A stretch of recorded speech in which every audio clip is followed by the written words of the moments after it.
Welcome to this exclusive Portfolio Construction Forum presentation, recorded in Sydney on the 18th of February as part of Portfolio Construction Forum Market Summit 2014. The sweet spot of the global economy with Dr. Oliver Hartwich, Executive Director, the New Zealand Initiative, Wellington. As Graham mentioned, I am German, I'm a German economist, and I really want to tell you the story today of why I don't want to go home. Well, I worked in London before, then I worked in Australia for a few years. Now I'm leading the New Zealand Initiative in Wellington. And when I say I don't want to go home, well, I certainly want to return to Wellington, but I certainly don't want to return to the fatherland either. So why are we in the sweet spot of the global economy? Why is Australia, why is New Zealand? Why are we both so well placed to participate in this changing global economy? I just want to put this into a broader context first and just look at the last few years, the things we have all experienced in the markets in the world around us. So perhaps you remember that before the GFC, we talked about things like happiness and how to measure it. Nicolas Sarkozy, the French president at the time, even promoted something like a gross happiness index to replace GDP. Well, we know what happened to Sarkozy, and we know what happened to happiness. We talked about green dreams and global warming, climate change, as if that was the biggest issue of the day until we found out that there were some more pressing issues. We even had an Economist cover with Alan Greenspan, a hard act to follow until we found out that Ben Bernanke can print dollars even faster than Alan Greenspan, and now Janet Yellen. And believe it or not, we even celebrated Goldman Sachs on top of the world. The Economist ran a cover story celebrating investment banks. But then, of course, the GFC happened and the Economist became all doom and gloom. We talked about rescue packages, bailout packages, Acropolis now, the Euro crisis, and really the Economist then started running all these doom and gloom stories about Europe, and I think most of them were basically correct. But more recently, The Economist has actually changed tune once again. Now Wall Street's back. Now we're talking about the third industrial revolution, the Twitter IPO and so on. The end of poverty is once again a topic that The Economist likes to write about. And really, it's now the recovery, the recession is over, the GFC is over. Well, I've actually, over the last few years, stopped taking The Economist too seriously. It's pretty much telling us what we already know, what we observe. My question is really, what is the future going to bring? And in the future, what will The Economist have on its cover? Will it still be The Economist, or will it perhaps be a Chinese language publication? Will it still be in print, or will it just be digital? And the context of my presentation today is really, what will all of this really mean to us? What will it mean to Australia? What will it mean to New Zealand? Now, as I said, I've lived in both countries, and I know, of course, that there are a few minor rivalries between the two countries, and there are even battles fought over such existential questions as who invented pavlova. Now, when I lived in Sydney, I was absolutely convinced it was an Australian thing, but after 2 years in New Zealand, I can tell you I'm not so sure anymore. In any case, I think we are both in the sweet spot of the global economy, and there's a good chance that the kangaroo and the kiwi can actually live peacefully together and benefit in a changing global economy. And another way of looking at the sweet spot is looking at this spot that you can see on the slide. The spot actually shows you why this global economy is changing so fast, because within that spot on that map, you have more people living than in the entire rest of the world outside it. That's quite astonishing. I mean, we all know, of course, how populous Asia is, but sometimes I think you need to visualize it. Now, of course, you could have probably drawn a similar spot on the map 50 years ago or 100 years ago, but it wouldn't have mattered that much because the people living within that circle were relatively poor. And really, the rest of the world, the developed world, was driving economic affairs. But that's changed. So now we've got a combination which is quite unique, really, in global history over the last 500 years. We've got a growing economy happening in the most populous part of the world. And this is driving the global economy of the 21st century, and this is something that will drive Australia's and New Zealand's economies. I also want to put it in a broader demographic context. We all heard about the world aging and the world's population aging, but sometimes I think it also helps to visualize by how far we have already aged and how far this aging will still continue into the future. So have a look at this world map. This world map shows you the world as it was in 1950. And the colors on the map represent the median age. You can probably see it at the bottom of the slide. We have now divided the world's population into different age groups. The median age is, of course, the age that really splits the population in half. Half the population is younger than the median age, half the population older than that. And back in the 1950s, there were only 4 countries where the median age was between 35 and 40 years, and these countries were in Europe, unsurprisingly after the Second World War, when a whole young generation was killed. But the rest of the world economy, the rest of the world's population was still a very young population. Now we go forward in time and we can see what happens. And you can see that by the year 2010, especially Western Europe has already aged quite substantially, and now we've got a whole group of countries, 24 countries really, in this 40 to 45 age bracket. And you can see that the world's aging population is really the West's aging population, because aging is heavily concentrated in Europe, in North America, in Japan, and in the future it will also be in South Korea. Now if we move forward now to 2050, we can see how different this world will look by then. Now we will have countries where the median age is above 50. This is unprecedented in world history, or, well, not quite if you look at the Vatican today. But we have never experienced anything like it, and these are challenges to the countries involved.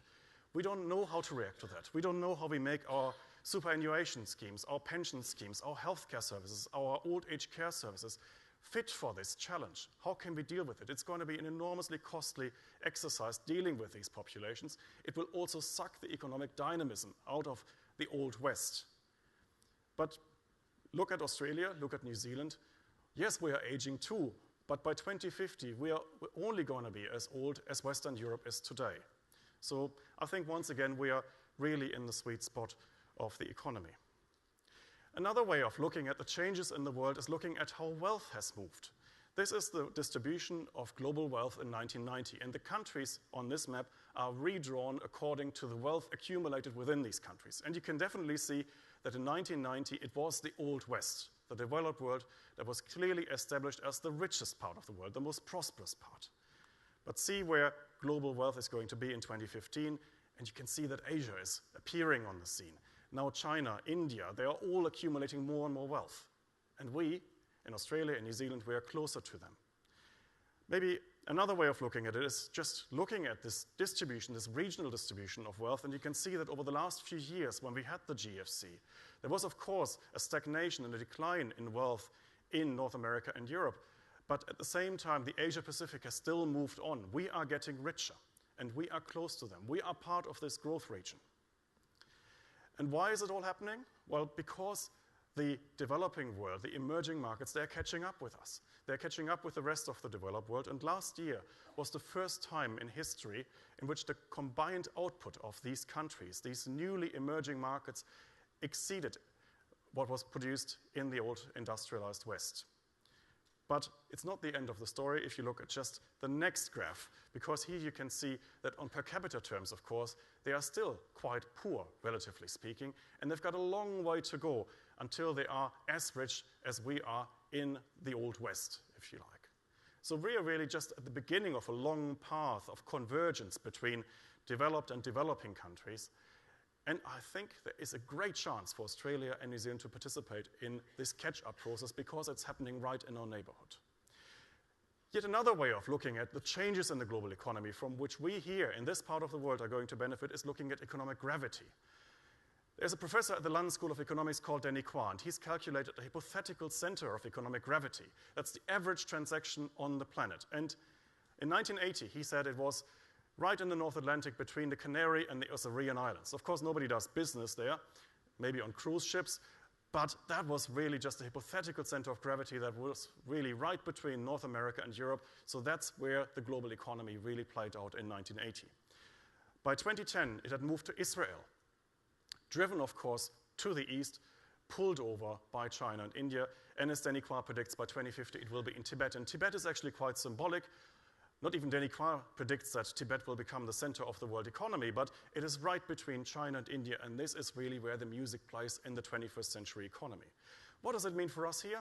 Well, it means that in 1980, the hypothetical center of the global economy was about 20,000 kilometers away from us.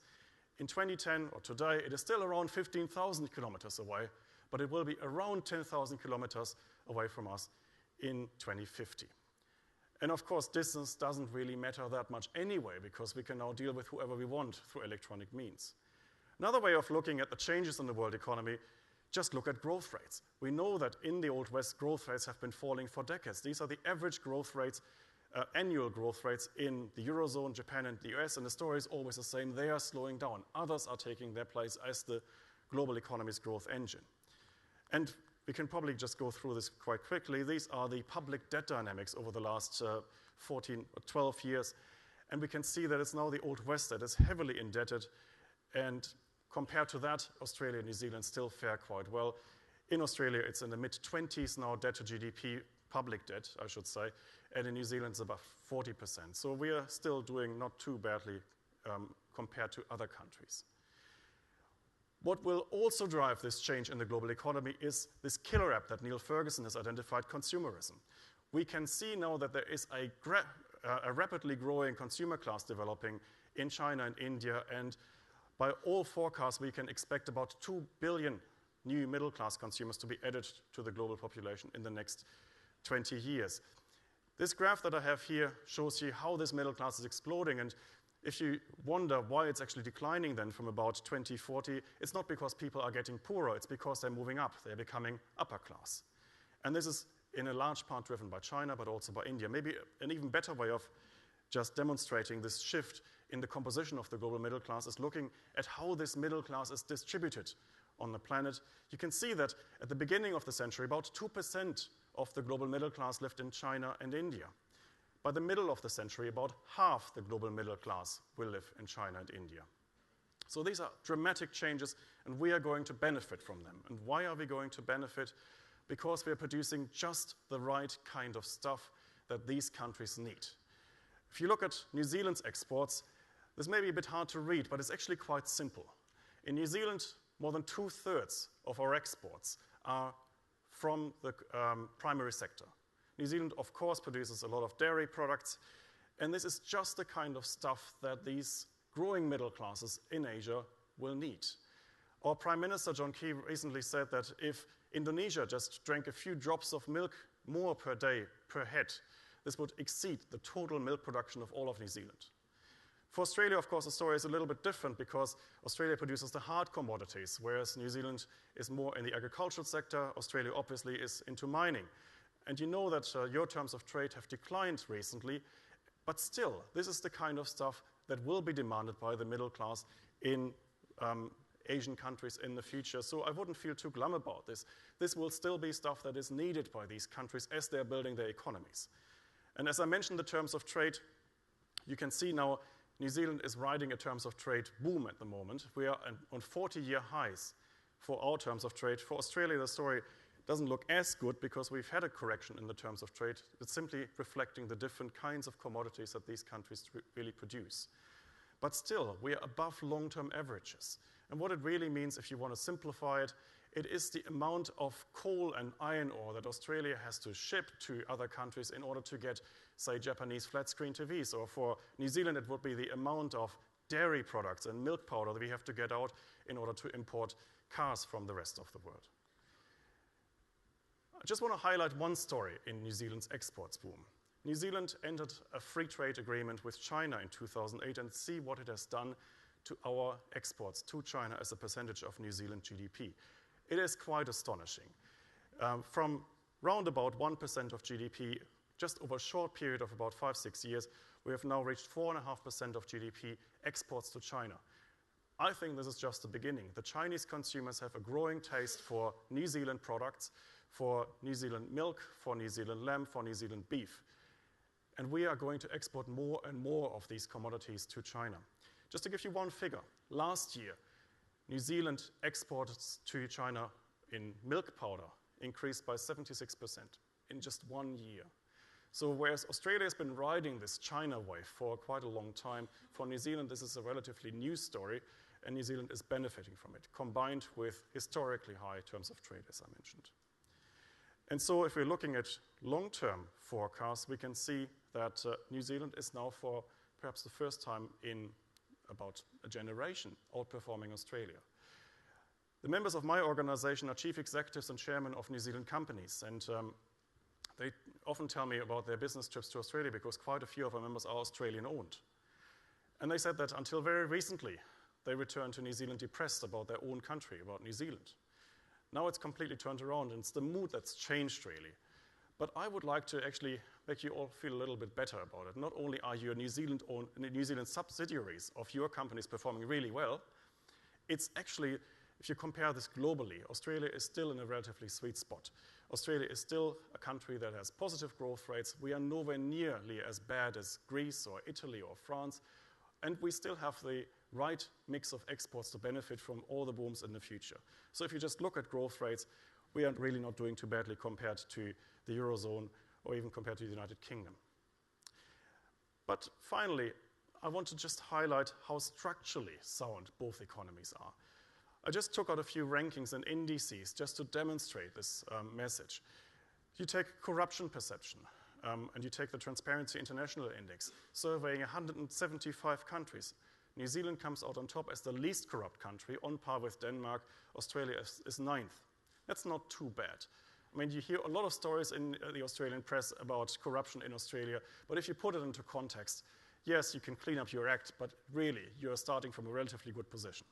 Economic freedom is another story I think we should highlight, because we are actually doing quite well on that one as well. The Fraser Institute surveyed 152 countries. New Zealand came up third, right behind Hong Kong and Singapore, so it's actually the best real country, if you like.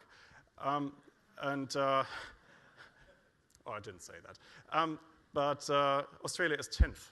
I mean, you could do better. I can tell you loads of things you can do to increase your economic freedom if you want. For example, you could cut back government spending. But by and large, we're not doing too badly. If you measure economic freedom slightly differently and you do it like the Heritage Foundation, you get to Australia third, New Zealand fifth. If you look at competitiveness, last year was actually the first year that New Zealand overtook Australia in the competitiveness index produced by the World Economic Forum. Now we are ranked 18th, Australia is 21st. The World Economic Forum, of course, tells you that there are things you could do to make it even better. For example, you could really deregulate the labor market. You could actually try to reduce labor costs in Australia. But really, 21st out of 148, not too bad. Prosperity, 7th or 5th out of 142. Human Development Index, according to the United Nations, Australia 2nd, New Zealand 6th. And ease of doing business, again, a very good indicator of really the economic potential, economic dynamism of an economy. 11th for Australia, 3rd for New Zealand. So yes, we could all do a little bit better. We could still reform the economies, we could still be better, but there is no reason to really feel that glum. And I can understand why Australians feel a little bit more skeptical about their own economy after Holden's announcement, after Toyota leaving, after Ford. Yes, there are things that Australia could do a lot better, and there are reforms that Australia could implement, but really, by and large, looking at the structural factors, looking at the composition of our exports, looking at how well we are placed politically, with a good legal system, with a by and large good political system even, I would say, although, again, you could do things better. I think we've got a good potential to really play a good part in this 21st century economy. And finally, if I still haven't convinced you that everything is great in Australia and New Zealand, look at my final slide. This is the number of hours of minimum wage work it takes to earn a beer.